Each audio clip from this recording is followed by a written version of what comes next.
Bonjour, j'espère que vous allez bien et que vous passez une bonne journée. Alors,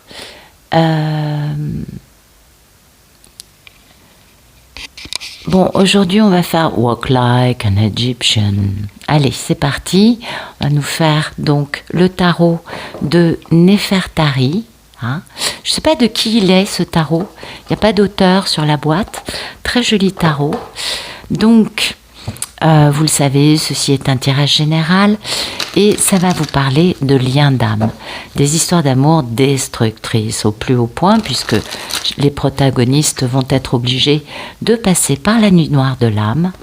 Eh oui, pour casser l'ego, le petit ego, le mauvais ego, et pouvoir guérir leurs blessures, leurs névroses, etc., afin de devenir une meilleure version d'eux-mêmes. Dans ces histoires, dans ces liens d'âme, les polarités peuvent être des deux sexes. Un homme peut être la polarité féminine dans un couple hétéro et dans un couple homo, ça on s'en doute.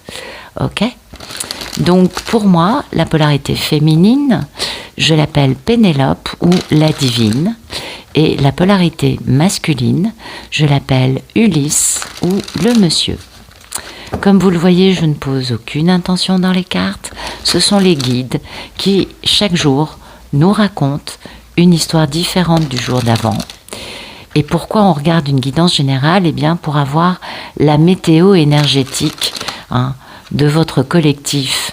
Oui, parce que vous le savez, il y a des collectifs plus ou moins avancés. Bon, il y en a beaucoup là maintenant qui sont à la fin. On est d'accord, vu que tout a été retardé par les diverses attaques de l'ombre depuis 2 ans, plus de 2 ans. Oui, ça fait des années qu'ils bloquent un maximum, histoire d'empêcher les Ulysses de retrouver leur Pénélope et de rentrer à Ithaque, absolument. Voilà. Allez, assez de blabla, on va regarder la coupe.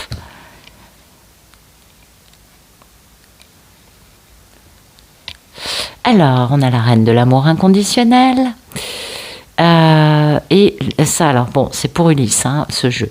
Donc, la reine de l'amour, donc Pénélope, on a un Ulysse là qui prévoit les choses. Vous voyez, il est en train de mettre en place des choses, histoire de pouvoir retrouver cette femme. Ouais.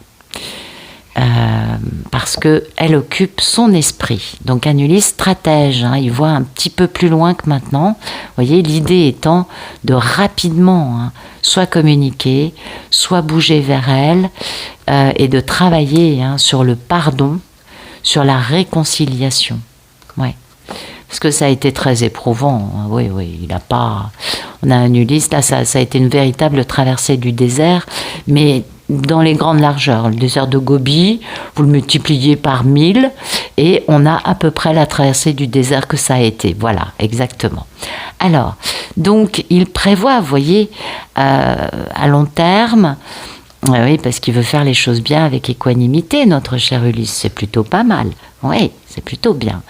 Il va falloir communiquer au sujet de ses peurs.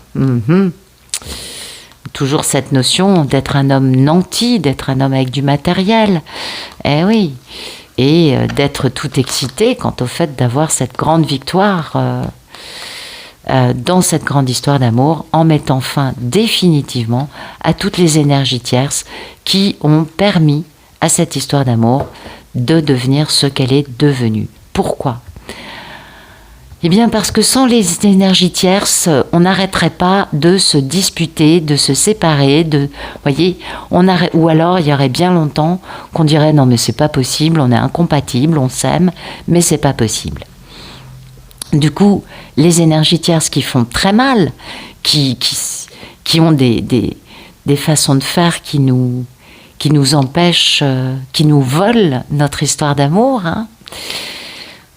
qui ralentissent les choses, qui font du mal aux deux, qui se tiennent d'une façon terrible, finalement c'est grâce à elles si on peut vraiment travailler sur nos blessures et devenir de meilleures versions de nous-mêmes. Donc elles ont du sens dans cette histoire. Voilà. Alors, merci de nous raconter la situation actuelle d'Ulysse.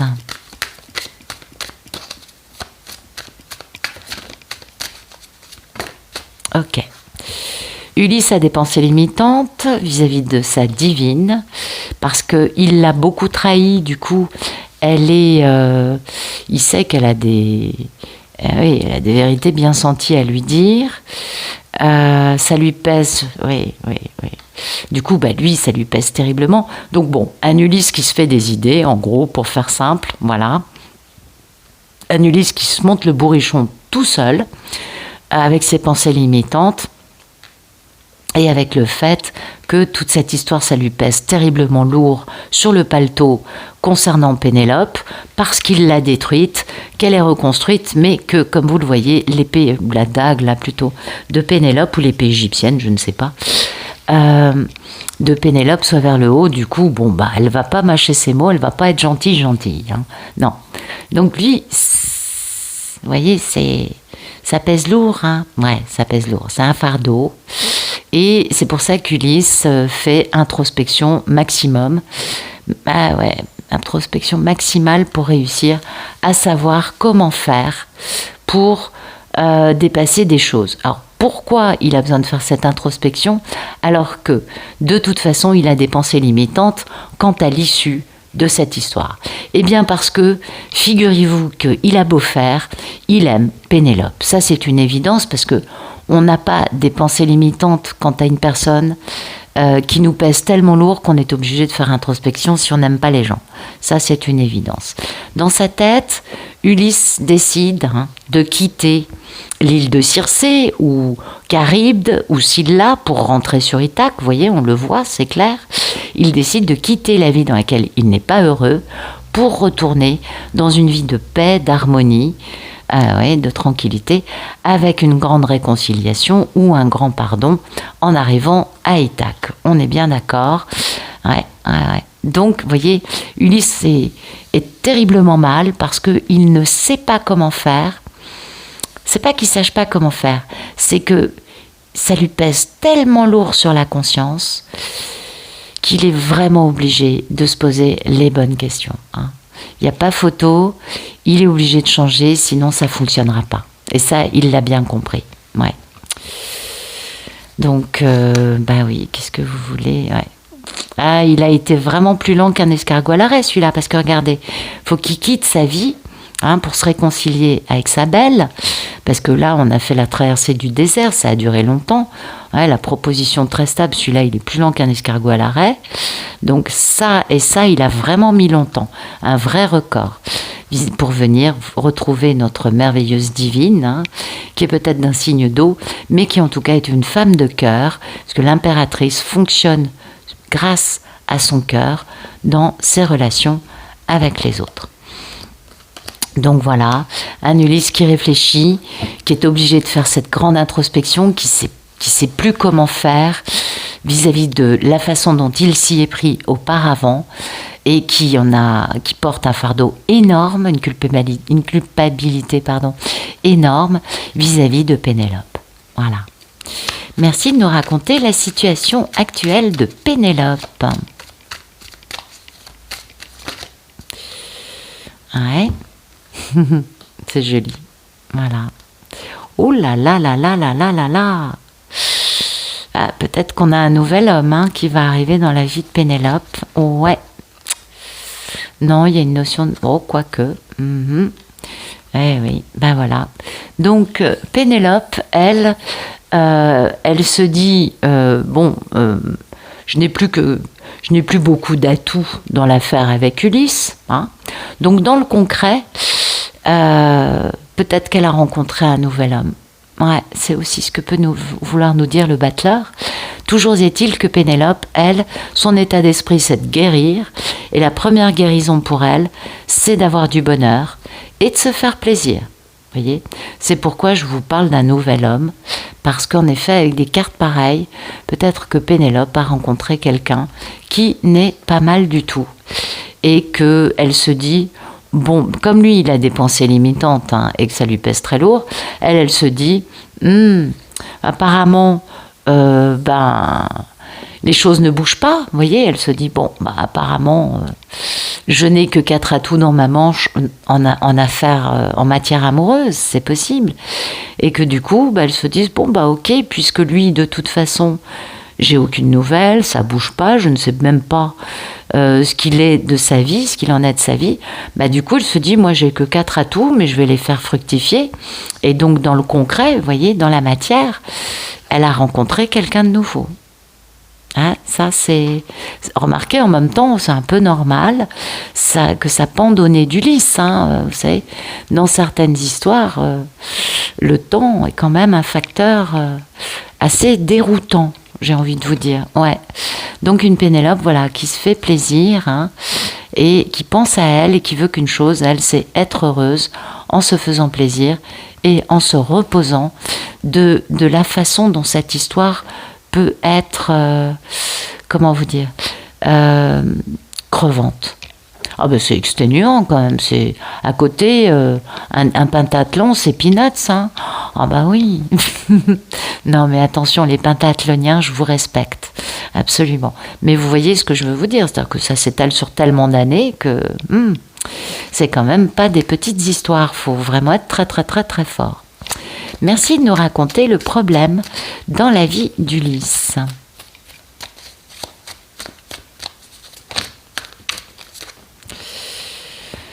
La toxicité, la toxicité dans un mariage, c'est possible. Ouais. Sa propre toxicité, ce lien indestructible qu'il a avec Pénélope, non, pour moi, non, il n'est pas avec Pénélope le problème. Le problème d'Ulysse, il est ailleurs. Et ouais. Il y a trop de peur, hein, et qui l'ont mis à l'arrêt, ce besoin, hein, d'être nanti. Ah, bah voilà. Et de se faire dépouiller de sa vie par des personnes qui le volent, qui lui mentent, qui font de la magie. Lui qui se met à l'arrêt tout seul avec ses peurs. Hein.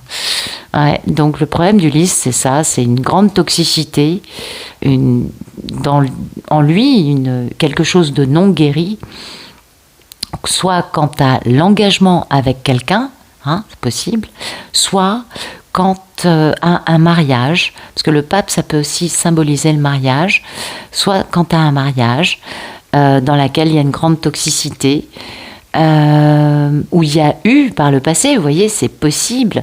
En tout cas, lui, vous voyez, son problème, c'est qu'il va falloir qu'il communique sur des peurs qu'il a, hein, liées à sa peur de manquer d'argent, hein, ou d'être à l'arrêt, et de se faire dépouiller par des personnes sans trop de scrupules, lui faisant croire, bien sûr, comme lui étant masqué, eux aussi portent des masques. Hein, on attire ce que l'on est, n'est-ce pas? Et du coup, bien, voilà, il s'est fait un peu dépouiller. Donc voilà, peut-être que son problème, c'est qu'il n'en a pas fini avec la toxicité de quelque chose dans lequel il s'est engagé, très très très engagé. Peut-être aussi que tout simplement, il a beaucoup de toxicité et de problèmes à avoir foi dans l'engagement et dans l'équanimité parce qu'il s'est trop fait avoir par le passé, c'est possible. Ou peut-être que son problème, c'est qu'il n'a pas encore guéri d'une union officielle dans laquelle il était soumis à la toxicité d'une personne et que du coup lui-même a gardé une blessure qui est restée du coup toxique actuellement en lui. Donc un Ulysse qui a quand même pas mal de problèmes. Oui, parce qu'on a quand même ce 7 d'épée, hein, qui est là, avec des peurs, le roi de Pentacle. Ça a été... c'est bien fait dépouiller, Ulysse. Ouais, j'ai envie de vous dire ça comme ça. C'est pas très gentil, mais c'est une réalité. Alors, merci de nous raconter le problème de Pénélope. Alors, le problème de Pénélope... Ah oui, oui. Pénélope, elle dort peut-être pas beaucoup en ce moment. Vous savez, parfois, difficile de trouver le sommeil, on ne sait pas pourquoi, on n'a pas de gros problèmes majeurs dans notre vie, mais tout simplement, on ressent ce que Ulysse vit énergétiquement, et du coup, c'est ce qui nous c'est ce qui nous perturbe le sommeil, ou peut-être que c'est une Pénélope qui, comme elle est un peu déçue par cette relation qui ne fonctionne pas et qu'elle va vers un nouvel homme, peut-être que c'est pour ça qu'elle a un peu de culpabilité, vous voyez, au fond d'elle, soit vis-à-vis du nouvel homme en se disant si Ulysse revient, je vais peut-être devoir le laisser tomber, c'est peut-être pas très cool, soit vis-à-vis d'Ulysse en se disant écoute Coco, oui, t'auras mis 25 ans à revenir, mais bon, mais voilà, je me sens coupable d'aller vers un nouvel homme. Enfin, un truc à la con, mais qui est plus fort que nous. Et oui, il y a aussi cet aspect-là. Ou peut-être aussi tout simplement que le problème de Pénélope, c'est d'arriver de comprendre à quel point Ulysse a de culpabilité dans cette histoire. Que Pénélope réussisse à évaluer la culpabilité d'Ulysse vis-à-vis d'elle, c'est possible aussi que ce soit un vrai problème, puisque là, elle décide, elle, d'aller vers un homme nouveau. En tout cas, pour elle, c'est une véritable épreuve de force, qu'Ulysse soit toujours sur ses gardes, et ouais, qu'il ne baisse pas sa garde, et que du coup, il soit plus lent qu'un escargot à l'arrêt dans cette grande proposition, pour poser un bel équilibre entre eux deux.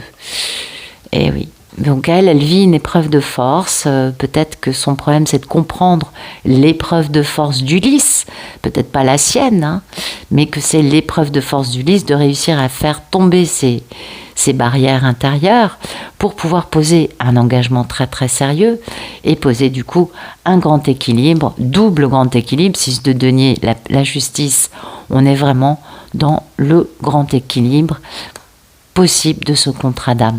Équilibre super important. Peut-être tout simplement que c'est ça, que le problème de Pénélope, c'est qu'elle a du mal à évaluer à quel point c'est une épreuve de force pour Ulysse.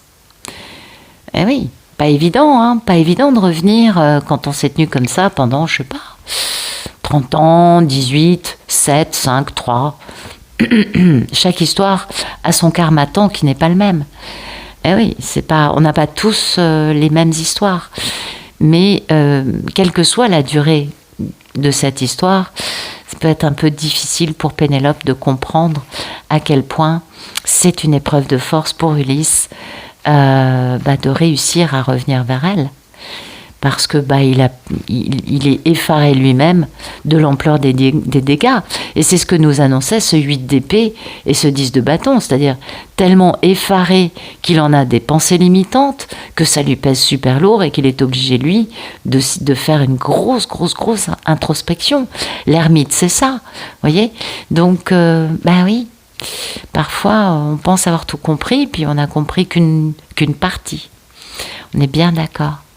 Merci de nous raconter le futur proche d'Ulysse dans sa relation avec Pénélope.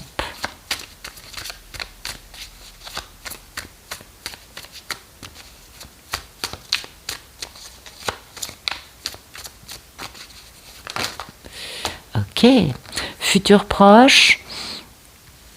Oh, il est chou, notre Ulysse. Ulysse va fantasmer à mort sur ce moment parfait pour retrouver Pénélope, on s'en doute. Ouais, et voilà, et on est bien d'accord. Pénélope, c'est la papesse, c'est une nonne, et le début d'une grande aventure passionnante avec la réalisation des rêves d'Ulysse, et enfin, un changement de vie. Nouveau chapitre, on y va, grand succès, un Ulysse acclamé par la foule, une Pénélope qui est OK pour passer du statut de nonne au statut de passionne. Vous avez compris, voilà. Donc un Ulysse qui fantasme pas mal. Il fantasme sur le moment de la réconciliation entre les deux protagonistes. Canaillou. Ah oui, là, il est à fond, notre Ulysse. D'accord. Merci de nous raconter le futur proche de Pénélope dans cette relation. Je pose la question d'abord. Avec Ulysse.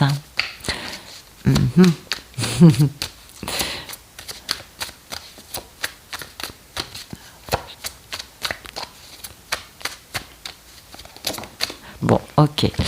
Les choses s'accélèrent. on décide de mettre fin à cette situation qui génère beaucoup de misère, qui est très affaiblissante, et oui, on retrouve sa force. Donc, ben voilà, une Pénélope, elle, qui décide de penser à elle, et alors lui, il fantasme sur elle, et elle fantasme pas du tout, mais alors pas du tout. 10 épées, croyez-moi, on est loin du fantasme. Eh oui, que voulez-vous, c'est normal, hein. Pénélope, elle est dans le concret, elle est dans la matière, elle se fait pas d'illusions, elle rêve pas, elle est tout à fait consciente que si elle veut que si l'histoire doit avoir lieu, il faut que ça bouge. Mais pour elle, comme de toute façon, elle a aussi compris que notre belle Ulysse, apparemment, ne va pas bouger tout de suite, sinon il l'aurait déjà fait, on est bien d'accord. Du coup, elle pense à elle, donc elle met fin, elle prend la décision d'en finir avec la problématique d'Ulysse qui la met sur le carreau, hein. Elle veut retrouver sa force, elle n'en peut plus. Et c'est pour ça que, vous voyez, elle est en train actuellement de réfléchir sur le fait de prendre un nouveau monsieur, concrètement dans la matière. Et oui, elle n'a que 4 atouts, mais elle se dit, bon, Ulysse, lui, il va pas bouger tout de suite. Donc, moi, mon intérêt, c'est de penser à moi. Et puis peut-être que elle se dit, je vais rencontrer quelqu'un de nouveau. Peut-être que la personne n'est pas encore dans la vie de Pénélope. Toujours est-il que là, Ulysse, fais gaffe, hein, parce que tu vas te faire piquer Pénélope. Et quelque part, on a envie de dire qu'il l'aura un peu mérité. Donc vous voyez, ou peut-être que Pénélope, elle, qu'est-ce qu'elle peut ressentir? Elle ressent qu'il y a une grande proposition très sérieuse qui arrive, prise de décision concernant les énergies tierces que l'on quitte, hein, que lui quitte, c'est bien le roi de bâton, pour aller vers la guérison, réaliser ses rêves et changer de cycle. Donc, elle ressent ça. Peut-être aussi que Pénélope reçoit des messages, ça peut être aussi ça, qu'elle reçoit des messages télépathiques sur le fait que Ulysse actuellement met fin à une vie dans laquelle il n'est pas heureux, une situation qui le rend malheureux, qui est très éprouvante, parce que ça le met lui dans une grande misère de Pénélope, ou une grande misère d'argent, hein, tout simplement, ou de je ne sais quoi. Que du coup, Ulysse va retrouver sa force, vous voyez. C'est possible. Peut-être que Pénélope va se dire « Ah, mais en fait, c'est normal qu'il ne bouge pas. Karmika, lui ayant tout pris, il faut qu'il passe devant la justice pour récupérer quand même de quoi vivre. » Oui, vous savez, parfois, elles peuvent être assez sanglantes. Hein. Ouais. Mais Pénélope est bien consciente qu'il y a quelque chose, une proposition très stable dans cette histoire quand même, hein, et parce qu'il y a une prise de décision concernant les énergies tierces en les quittant définitivement pour Ulysse, pour aller vers une grande guérison, vous voyez. Donc, elle est consciente, elle reçoit plein de messages, bien sûr, et elle est consciente que c'est pas facile pour Ulysse. Mais du coup, peut-être que ce battleur, ce serait Ulysse reprenant sa force, son pouvoir, et un Ulysse prenant des décisions. Ça peut aussi être ça. Ok. Merci de nous raconter le futur un peu plus lointain d'Ulysse dans sa relation avec Pénélope.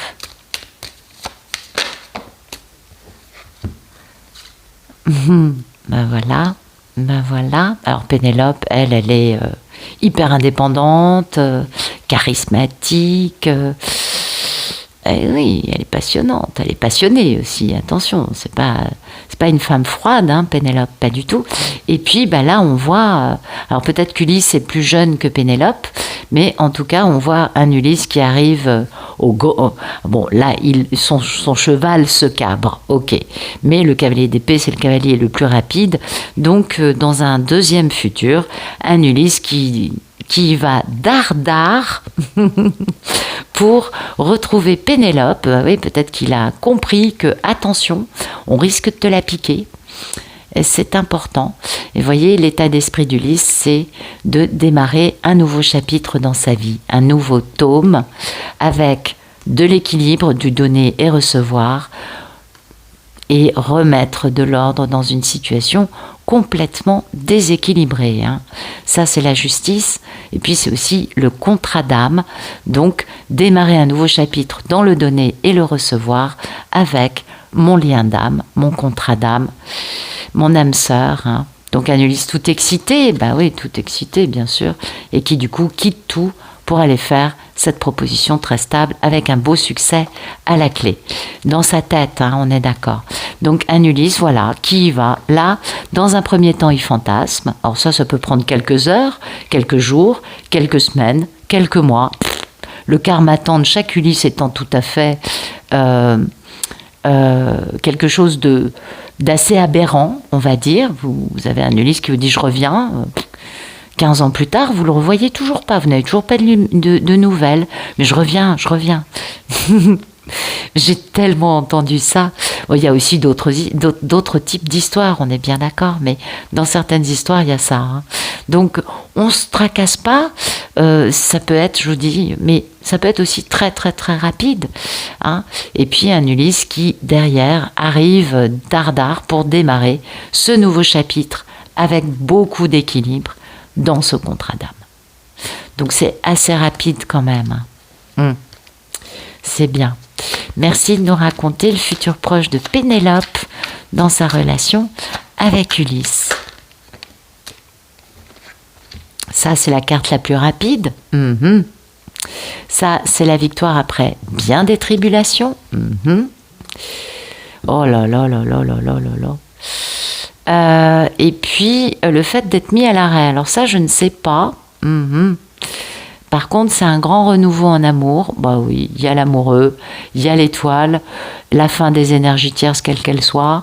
Voilà, on a un Ulysse qui revient, pas dans un futur proche mais dans un deuxième temps, et en fait une Pénélope qui elle va laisser faire, vous voyez, ça c'est très rapide, parce que le chariot c'est rapide, mais la maison Dieu c'est l'espace d'un éclair, ok. Et Pénélope, elle, pendant ce temps, elle est pendue, c'est-à-dire qu'elle ne bouge pas. Là, c'est elle qui ne bouge pas, puisque c'est lui qui est chargé de la réunion, c'est pas la dame. La dame, elle est chargée de la gestation de cet amour, et oui, pendant longtemps. Et la réunion, c'est le monsieur qui la met en place. Et c'est ce qui va se passer fort rapidement. Là, il y a peu de temps entre aujourd'hui et cette réalisation. Et Pénélope, elle reste complètement immobile, parce qu'elle sait que le moins elle bouge, le mieux ça se passera. Oui, parce qu'il vaut mieux pas risquer de brusquer ou de froisser ou de vexer ou de faire douter Ulysse quand il est pris dans son élan, qu'il y aille. Il est magnifique, en plus ça permet quand même au passage d'en prendre plein les mirettes, de se dire quand même, il assure, de se dire c'est cool, j'ai pas eu besoin de materner le truc, de se dire oh là là, mais dis donc, il a gagné de la force, c'est devenu un véritable masculin sacré. Bla bla bla. Ok, toutes les possibilités dans la tête de Pénélope de se dire waouh, je suis comment dire, pas ébobie, mais je suis waouh, fascinée. Je trouve ça magnifique. Quelle victoire, voyez. Enfin, ça y est, ça bouge. Et quand ça bouge, c'est ultra rapide. Ah oui, ça c'est sûr.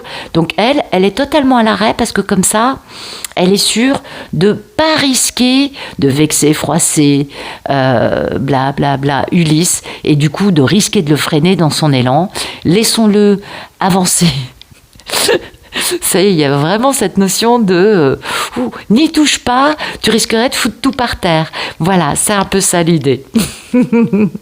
Donc oui, grand amour, grand renouveau en amour, grande histoire d'amour, grand choix de vie en amour, belle réalisation des rêves, un espoir qui se réalise, fin des énergies tierces pour que cette histoire d'amour puisse enfin voir le jour, se réaliser et rendre nos deux protagonistes terriblement heureux. Voilà. Ça, c'est une histoire absolument magnifique. À mon avis, c'est rapide. Ouais. C'est rapide tout ça. Ouais. Parce que... Bon, je ne serais pas étonnée qu'il y en ait certains et certaines dans ce genre d'histoire, vous voyez. Alors ça peut mettre en effet 6 mois, on est d'accord. Mais dans d'autres cas, je ne serais pas étonnée que genre courant février, courant mars, ça commence déjà à bouger, hein, parce que ça va se passer très vite. Et tout le reste aussi se passe très rapidement, mais ça peut aussi prendre beaucoup plus de temps, on est bien d'accord. Donc, pas d'angoisse. Très très belle histoire aujourd'hui. Ouais, très très belle histoire. J'espère qu'elle vous aura parlé. J'espère bien sûr que ça vous aura plu, ça vous vous en doutez.